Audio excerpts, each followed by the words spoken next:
বেদ গলোৱা মই ডক্টৰ বেজ বৰুৱা কি নাম দি মাতিম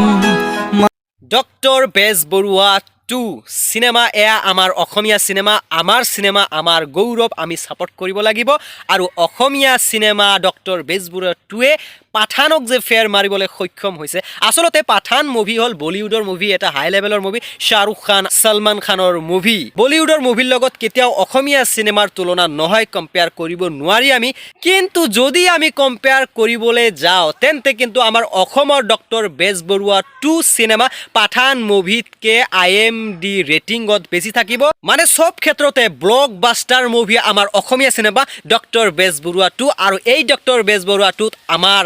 অসমৰ জনপ্ৰিয় singer artist hero Zubeen Garg Zubeen দা হাৰ্ট থ্ৰব জুবিন গাৰ্গে এক্টিং কৰিছে আৰু তাৰ লগতে আমাৰ আদিল হুছেইন যিজনে ইন্টাৰনেশ্যনেল খ্যাতি সম্পন্ন এজন যি এক্টৰ নেকি শাহৰুখ খান আমিৰ খান সলমান খানতকে বহুত হাই লেভেলৰ মুভিত কাম কৰা এক্টৰ আদিল হুছেইন আমাৰ অসমৰ যুৱক আমাৰ অসমৰ গৌৰৱ আৰু সেইজন আছে আমাৰ ডক্টৰ বেজ বৰুৱা 2 সিনেমাত সেই কাৰণে আমি ডক্টৰ বেজ বৰুৱা সিনেমাক চাব লাগে আৰু হেয়াই কাৰণ নহয় যে জুবিন গাৰ্গ আৰু আদিল হুছেইন থকাৰ কাৰণে চাব লাগিব হেয়া নহয় এই ডক্টৰ বেজ বৰুৱা মুভি আমাৰ অসমৰ কাৰণে গৌৰৱ আমাৰ অসমীয়া সিনেমা আমাৰ সিনেমা আমি চাব লাগিব আমি সাপোৰ্ট কৰিব লাগিব মই পাঠান মুভিকো বেয়া বুলি নকওঁ মই ডক্টৰ বেজ বৰুৱাকো বেয়া বুলি তো কেতিয়াও নকওঁ কাৰণ আমাৰ মুভি আৰু পাঠান মুভিৰ ৰিভিউৰ ক্ষেত্ৰত কিন্তু আমাৰ অসমৰ এজন ইউটিউবাৰ আসাম জেটৰ ৱৰ্নাৰ সেই জেন্টেলমেনজনে পাঠানৰ এটা অনেষ্ট ৰিভিউ দিছে কৈছে যে পাঠান মুভিত কাহানী বিচাৰি নাপালো তাৰ মানে কাহানী নাই সেইজন জেন্টেলমেনে ঠিকে কৈছে কিন্তু আসলতে কাহিনী বুলিলে আপুনি কি বুজে কবি খুশি কবি গাম নেকি কাহিনী বুলিলে মেছেজ বুজিব লাগিব মেছেজ কি দিছে মুভিৰ পৰা আসলতে কিন্তু পাঠান মুভিত তেনেকুৱা কবি খুশি কবি গামৰ দৰে কাহিনী নাই আসল মেছেজ হল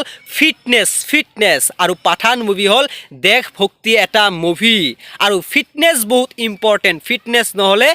একো কামৰ নহয় যিমানে পইচা থাকক ফিটনেছ নাথাকিলে কাম নাই আৰু পাঠান মুভিয়ে ফিটনেছ দেখাইছে ফিটনেছ যে শাহৰুখ খান সলমান খান ইমান বয়স হৈ গৈছে আৰু ফিটনেছ কিমান এটা মানে ষ্ট্ৰং কৰি ৰাখিছে আৰু ফিটনেছ বহুত ইম্পৰ্টেণ্ট আৰু বাংলাদেশী ফিল্মৰ দৰে এয়া ইণ্ডিয়ান মুভি নহয় এয়া ইণ্ডিয়ান বলিউড শাহৰুখ খানৰ মুভি হয় সেই কাৰণে ইণ্ডিয়ান চিনেমাত বেছিকৈ ফিটনেছৰ ওপৰত গুৰুত্ব দিয়া হয় আৰু মেইন মেছেজ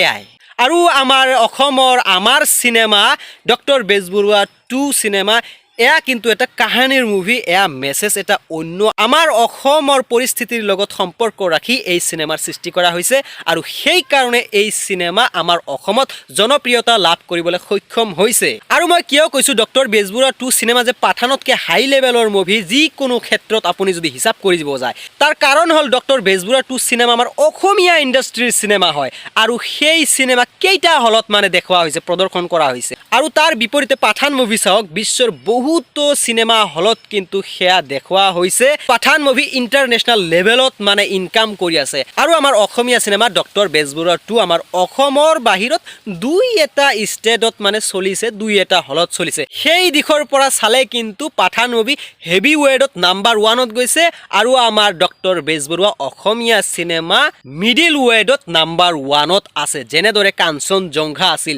আমাৰ জুবিনদাৰ মুভি একচুয়ালি পাঠান মুভি চাবলৈ যোৱা মানুহবোৰ কিন্তু ইয়ং ষ্টাৰ হয় ইয়ং ল'ৰা ছোৱালীবোৰহে চাব গৈছিল আৰু সেই মুভি ইয়ং সকলৰ কাৰণেই বেছিকৈ মানে বনোৱা হৈছে আৰু তাৰ মেইন উদ্দেশ্য হ'ল ফিটনেছ আৰু আজিৰ যুগত আমাৰ ফিটনেছৰ ইমান প্ৰয়োজন হৈ পৰিছে মোৰ মতেতো গাঁৱে গাঁৱে জিম চেণ্টাৰ হ'ব লাগে সকলোৱে জিম কৰিব লাগে ফিটনেছৰ বহুত ইম্পৰ্টেণ্ট ইতিমধ্যে ডক্টৰ বেজ বৰুৱা 2 বহুত পইচা ইনকাম কৰিছে কৰোৰৰ মানে ক্লাবত গৈ সোমাইছে টেনশ্যন নাই এই মুভিটো হিট হ'বই মানৱ প্ৰতিম না কি আছিল এক্টৰজনৰ নাম আই এম সৰি মোৰ মনত নাই কিন্তু সেইজন এক্টৰে কিন্তু ফিটনেছৰ ওপৰত ইমান ধ্যান ৰাখিছে অসমীয়া সিনেমাত যে নতুন এটা যুগৰ সৃষ্টি কৰিবলৈ সক্ষম হৈছে সেয়াই কিন্তু প্ৰমাণ কৰিছে আৰু ডক্টৰ বেজ বৰুৱা 2ৰ দ্বাৰাও এয়া প্ৰমাণ হয় যে অসমীয়া সিনেমা কিন্তু এতিয়া হাই লেভেলত যোৱাৰ দিশত সেই কাৰণে আমি অসমীয়া সিনেমাক সাপোৰ্ট কৰিব লাগে আৰু অসমীয়া সিনেমাৰ লগত কেতিয়াও বলিউড হলিউডৰ সিনেমাক কম্পেয়াৰ কৰিব নালাগে আমি অসমীয়া সিনেমাক অসমীয়া সিনেমাৰ দৰে চাব লাগে আমাৰ অসমীয়া সিনেমাই আমাৰ কালচাৰক প্ৰমোট কৰে আমাৰ কালচাৰক কেতিয়াও বেয়াকে কোৱা নাই আৰু অন্য ফিল্মত কিন্তু নিজৰ কালচাৰক বেছিভাৱে চিন্তাই নকৰে আমাৰ অসমীয়া চিনেমাই নিজৰ কালচাৰক মানে প্ৰাধান্য দিয়াৰ কাৰণে আজি অসমীয়া চিনেমাই সন্মান অৰ্জন কৰিবলৈ সক্ষম হৈছে প্ৰথম অৱস্থাত কিন্তু আদিল হুছেইন এক্টিং কৰা ভাৰতবৰ্ষৰ ভিতৰত অসমৰ the village rock star cinema কিন্তু নমিনেট হৈছিল অস্কাৰৰ কাৰণে আমাৰ চিনেমাত কিছু কিছু পৰিৱৰ্তন কৰিবলগীয়া আছে আৰু এই বিষয়ত কিন্তু মই ক'লে নহ'ব আমাৰ অভিজ্ঞ ব্যক্তি আছে কিন্তু মই এটা অসমীয়া চিনেমাৰ বিষয়ে সৰু এটা কথা ৰাখিব খুজিছোঁ আমাৰ চিনেমাবোৰত কি হৈছে প্ৰথম অৱস্থাতে মানে নাম উঠে কোন ডিৰেক্টৰ কোন এক্টৰ সেয়া কিন্তু মই ভাবোঁ প্ৰয়োজন নহয় সেয়া লাষ্টৰ পিনত লগাই দিলেও চলিব যেনেদৰে ইণ্টাৰনেশ্যনেল যিমান মুভি আছে চাব আপুনি প্ৰথম অৱস্থাত কিন্তু ষ্টাৰ্টিঙত নাম নুঠে লাষ্টতহে উঠে আৰু সেয়া কিন্তু আমাৰ জুবিন দাই দেখাইছে মিছন চাইনা মুভিত মিছন চাইনা মুভি হ'ব পাৰে কম বাজেটৰ মুভি কিন্তু হলিউডৰ দৰে যে কাম কৰিছে জুবিন দাই সেয়া কিন্তু মানিব লাগিব দেই মানে একদম হলিউডৰ চিনেমাৰ দৰে এভৰি মৰ্নিং কামছ গান বাজি আছে আৰু নাম উঠি আছে তেনেকুৱা হ'ব লাগে সো আই হোপ সকলোৱে মোৰ ভিডিঅ' বুজি পাইছে তো ভিডিঅ' को करते ही ऐसे खत्म तब तक लिए हंसते रहो सारी जिंदगी खुशियाँ बांटते रहो अस्सलाम वालेकुम